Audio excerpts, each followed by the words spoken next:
Hello, आप देख रहे हैं सेल्फ ज्ञान और आज हम बात करेंगे कि इग्नू की जो बीएड की मेरिट लिस्ट है वो आ चुकी है, बाय नेम आ चुकी है, किसका नाम कंफर्म है, किसका नाम वेटिंग में है, वो सब आ गया है। SC, ST, OBC, general, physically handicap सब की लिस्ट जो है वो आ चुकी है। तो उसमें मैं अभी दिखाऊंगा कि कितने कितने पे मेरिट लगी। जो आपका 14 अप्रैल को जो एग्ज़ाम दिया था बीएड का, इग्नू बीएड का, तो उसकी फिर क्वालिफाइड नोट क्वालिफाइड करके आपकी लिस्ट भी आई थी। तो उसके बाद जो है अभी जो है मेरिट लिस्ट आई है, तो मैं उसके बारे में एक एक करके बात करूंगा। और जो वेटिंग लिस्ट में है तो उनका कैसे नंबर पड़ेगा वो भी मैं आपको पूरा समझाऊंगा कि कैसे इसमें नंबर पड़ेगा आपका। तो चलो शुरू करते हैं। तो ये है इग्नू की वेबसाइट के ऊपर जो लेटर अभी अपलोड किया गया है, तो इसको मैं बड़ा करके खोलता हूँ तो इससे आपको पता चल जाएगा। ठीक है, तो इसमें आपको क्या करना है, सबसे पहले जो जनरल इंस्ट्रक्शन है जो सभी स्टूडेंट के लिए है वो मैं आपको बता देता हूँ कि फ़ीस और क्या क्या डॉक्यूमेंट रिक्वायरमेंट है। फिर वो जो लिस्ट है आपके नाम के साथ जो है वो मैं आपको दिखाऊंगा मेरिट के हिसाब से। तो अगर आप चैनल पे फर्स्ट टाइम आए हैं और इग्नू में स्टूडेंट है तो प्लीज़ चैनल को सब्सक्राइब कर ले ताकि फ्यूचर की अपडेट आपको सबसे पहले मिले।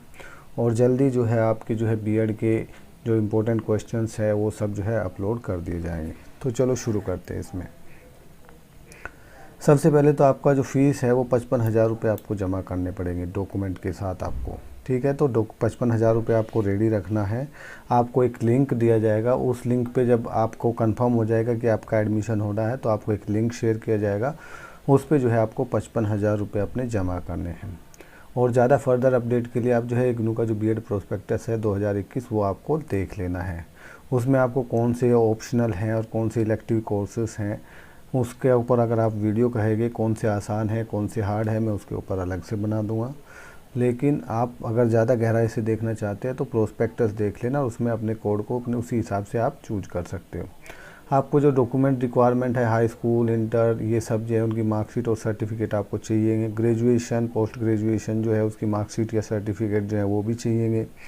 एक जो सबसे इम्पोर्टेंट है जिसमें मैक्सिमम स्टूडेंट जो है परेशान होते हैं, इसमें मार्कशीट और सर्टिफिकेट वो भी चाहिए जो NCT recognised teacher education programme आपने कंप्लीट किया है फेस टू फेस मोड, उसके लिए ये इम्पोर्टेंट है।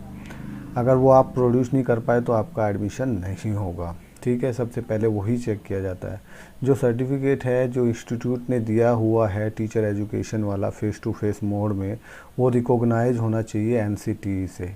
अगर आपका जो इंस्टीट्यूट है उसने आपको कोई भी कोर्स कराया है फेस टू फेस मोड में और वो एनसीटी से अप्रूव नहीं है तो आप जो है क्लेम नहीं कर सकते बीएड में एडमिशन के लिए। ठीक है, और आपको जो वेटिंग वाला स्टूडेंट है उसको आपकी जगह पे नीचे जो फर्स्ट में, फिर सेकंड में, जो थर्ड में है उसको जो है आपकी जगह पे एडमिशन दे दिया जाएगा। तो ये कंफर्म कर लेना कि NCT recognised teacher education programme जो है फेस टू फेस बेड में उसकी मार्कशीट और सर्टिफिकेट आपके पास होने चाहिए और वो जो है एनसीटी से अप्रूव्ड होना चाहिए। ठीक है, आई थिंक आपको ये डाउट जो है पूरा क्लियर हो गया होगा। ठीक है, उसके बाद जो है आपको ओरिजिनल सर्टिफिकेट चाहिए जो भी आपके हाई स्कूल, इंटर वगैरह है। ठीक है, वो इंटर्नशिप के लिए जो भी उसके जहाँ पे आप जो प्रैक्टिकल अपना अटेंड करोगे, इंटर्नशिप करोगे, उसका एक ओरिजिनल सर्टिफिकेट होता है। मैंने पिछली वीडियोज़ में भी दिखाया था, वो आप कर सकते हैं। जैसे ये सर्टिफिकेट है, इसमें आपको क्या है लिखा रहेगा कि ये जो है इसमें आपका नाम आ जाएगा, वो क्या प्रैक्टिकल या इंटर्नशिप यहाँ पे करेंगे। चार वीक की जो पहले साल में और 16 वीक की जो है सेकेंड ईयर में जो है बीएड के प्रोग्राम के दौरान करेंगे। और स्कूल जो है वो रिकॉग्नाइज है, अपर प्राइमरी या सेकेंडरी जिस पे भी है वो टिक कर देंगे, या सीनियर हाई सेकेंडरी स्कूल। यहाँ पे प्रिंसिपल की, हेडमास्टर की सील आ जाएगी और यहाँ पे फुल नेम आ जाएगा उनका, फिर स्कूल का नेम आ जाएगा, फिर रजिस्ट्रेशन नंबर आ जाएगा और यहाँ पे उनका एड्रेस आ जाएगा। यहाँ पे डेट और प्लेस लिख देना। तो ये सर्टिफिकेट भी उसके साथ आपको देना है जहाँ पे आप इंटर्नशिप कर रहे हो, करोगे अपने स्कूल की, कॉलेज की, कोई स्कूल के अंदर। ठीक है, उसके बाद जो SC ST सर्टिफिकेट है, जिन्होंने रिजर्वेशन लिया है, SC ST सर्टिफिकेट आप है तो उसका रिजर्वेशन अगर आपने लिया है तो उसका सर्टिफिकेट होना चाहिए। ओबीसी है तो उसका भी सर्टिफिकेट होना चाहिए, लेकिन वो 3 साल से पुराना बिल्कुल भी नहीं होना चाहिए। फिजिकली हैंडीकैप का आपने रिजर्वेशन लिया है तो वो भी आपके पास होना चाहिए। इकोनॉमी वीकर सेक्शन का अगर आपने रिजर्वेशन लिया है तो वो भी आपके पास होना चाहिए। अगर आपने रिजर्वेशन लिया है, आप मेरिट में आए हैं और आप प्रोड्यूस नहीं कर पाए तो आपका एडमिशन नहीं होगा। ये सब चीज़ें शॉर्ट नोटिस में आपको बुलाया जाएगा आपके रीजनल सेंटर पे, तो आप सबको रेडी रखनी है, ठीक है। उसके बाद ये बताया गया है कि आपको जो है पेमेंट लिंक दे दिया जाएगा।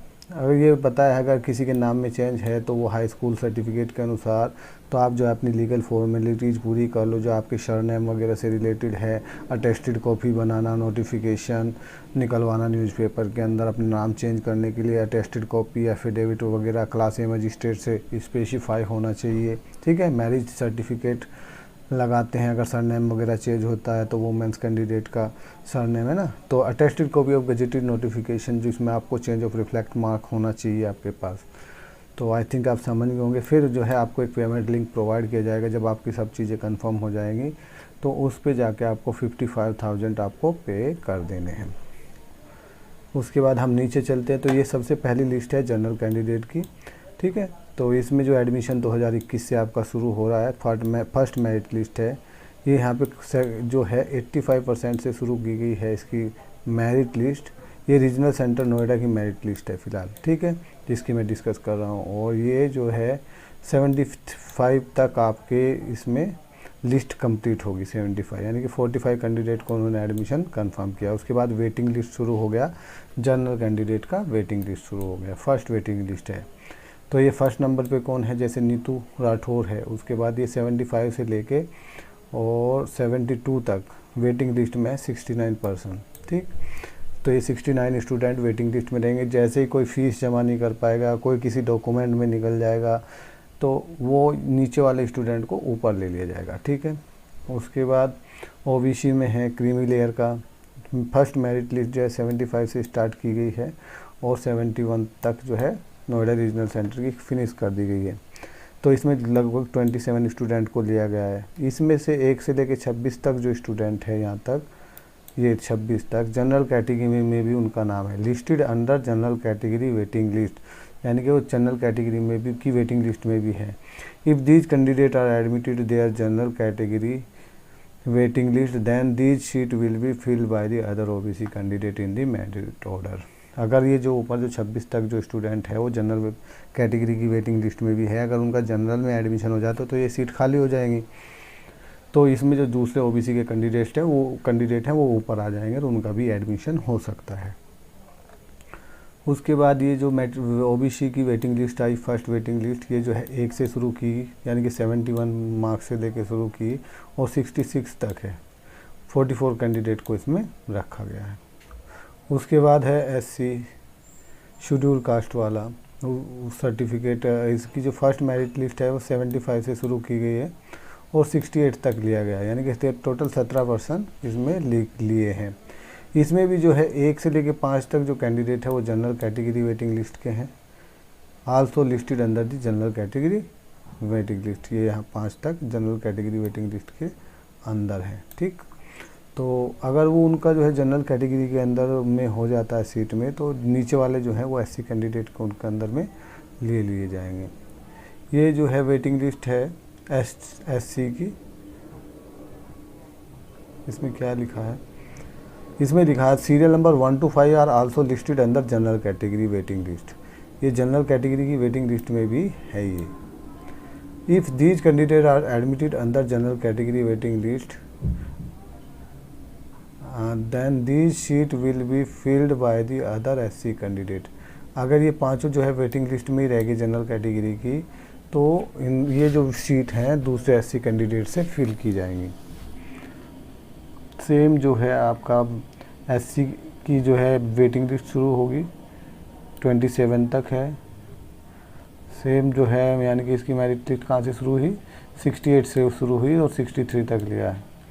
उसके बाद एसटी कैंडिडेट हैं वो 6 कैंडिडेट को ही लिया है 73 से 45। जो पहला कैंडिडेट है वो जनरल कैटेगरी की वेटिंग लिस्ट में भी है। अगर वो उसी में रह जाता है तो दूसरे स्टूडेंट से जो है उसको फिलअप किया जाएगा। उसके बाद जो है फिजिकली हैंडीकैप का भी जो है मेरिट लिस्ट है, सभी स्टूडेंट उसमें 68 से 49 तक हो गए हैं। फिर भी एक स्टूडेंट जो है फिजिकली हैंडीकैप को भी उसमें वेटिंग लिस्ट में रखा है जो 48 पे था। ठीक, उसके बाद जनरल कैटेगरी के जो ईवीएस कैंडिडेट हैं उनकी मेरिट लिस्ट जो है 87 से लेकर 52 तक लगी, काफ़ी कम तक गई है। ठीक है, और उसके बाद तो ये है, तो नोएडा रीजनल सेंटर की जो मेरिट लिस्ट है वो आ चुकी है। बाकी सभी स्टूडेंट अभी 1-2 दिन के अंदर में लगभग 1-2-3 दिन के अंदर में सभी रीजनल सेंटर की आने की संभावना है मेरिट लिस्ट। तो आप रेडी रहें, अपने डॉक्यूमेंट के साथ रेडी रहें, अपने ओरिजिनल सर्टिफिकेट के साथ रेडी रहें, सारी चीज़ों के साथ रेडी रहें जो मैंने बताया है। और वेटिंग लिस्ट वाले कैंडिडेट भी रेडी रहे। कई बार क्या है वो स्टूडेंट क्वालिफाइड हो जाता है लेकिन जो डॉक्यूमेंट्स हैं उनकी वजह से वेटिंग लिस्ट वाले को भी ऊपर चांस मिल जाता है। तो देखते हैं क्या होता है आप सभी के लिए। और अगर आप चैनल पे फर्स्ट टाइम आए तो सब्सक्राइब कर लें, वीडियो को लाइक करें और मिलते हैं अगली वीडियो में। Thank you.